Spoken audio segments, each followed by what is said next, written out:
Hello friends, આજે આપણે બનાવવાના છે વાનલી દાળનું શાક. તો તેના માટે જો અમે કુકરમાં તેલ ગરમ કરવા મૂકી દીધેલું છે. તો હવે એની અંદર રાઈ આપણે એડ કરીશું અને પછી અંદર આદુ મરચાં અને લસણ આપણે એડ કરીશું અને અજમો એડ કરીશું અને પછી આવી રીતે આપણે વઘારીશું. તો જો આ બધું રાઈ તતડી જાય એટલે હવે આપણે એની અંદર અજમો એડ કરીશું. વાનલી દાળ છે એટલે એની અંદર અજમો જ જાય. તો આપણે આવી રીતે અજમો એડ કરીશું.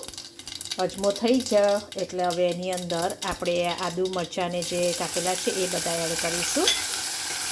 ગેસ હવે આપણે મીડિયમ કરી દઈએ એટલે આવી રીતે બધું રીતે સરસ રીતે સતડાવી પછી એની અંદર આપણે વાનલી દાળ એડ કરી દઈએ.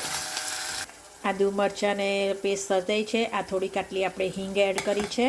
તો જો હવે આવી રીતે આપણે હિંગ પણ એડ કરી દીધી. હવે બધી વાનલી દાળ હવે એની અંદર આપણે એડ કરી દઈશું અને વાનલી દાળ બધી એડ કરી દીધા પછી અંદર કાપેલા 2-3 મરચાં પણ આપણે અંદર એડ કરીશું. તો એની અંદર હવે ધાણા જીરું હળદર ને બધો મસાલો આપણે કરી દઈએ. બધો મસાલો હવે આપણે ધાણા જીરું મરચું હળદર કરી દીધું છે અને આ લીલા મરચાં થોડા કાપેલા એડ કરેલા છે જેથી કૂક થાય અને જ્યારે વાનલી દાળ જોડે લીલું મરચું ખાઈએ તો સરસ ટેસ્ટ લાગે છે. તો આવી રીતે ચલો મિક્સ કરી દીધું. હવે એને થોડુંક પાણી રેડી અને 3 વિસલ માટે આપણે મૂકી દઈએ. લીડ બંધ કરી અને 3 વિસલ મારી દઈએ. તો ચલો આપણે હવે આ લીડ બંધ કરીએ. થોડું પાણી રેડી અને આવી રીતે આટલું કહ્યું છે. વધારે પડતું પાણી નથી રેડવાનું, આટલું જ પાણી રેડવાનું એટલે આપણી વાનલી દાળ સરસ છૂટી થાય. તો ચલો હવે આપણે લીડ બંધ કરી અને એને 3 વિસલ કરી દઈએ. જો ફ્રેન્ડ્સ, હવે આપણું આ લીડ ઓપન કરી દઈએ અને તમે જોઈ શકો છો કે આપણું વાનલી દાળનું શાક કેવું સરસ રીતે થઈ ગયું છે. અંદર લીલા મરચાં ને બધું કેવું સરસ થઈ ગયું છે.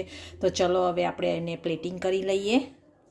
જો ફ્રેન્ડ્સ, આપણે હવે સરસ રીતે પ્લેટિંગ કરી દીધેલું છે. આપણે વાનલી દાળનું શાક, કઢી, ભાખરી અને રાઈસ આવી રીતે બનાવ્યું છે. તો તમે પણ આવી રીતે વાનલી દાળનું શાક જરૂરથી બનાવજો. મને યાદ કરજો. સબસ્ક્રાઈબ કરવાનું ભૂલશો નહીં, લાઈક કરવાનું ભૂલશો નહીં.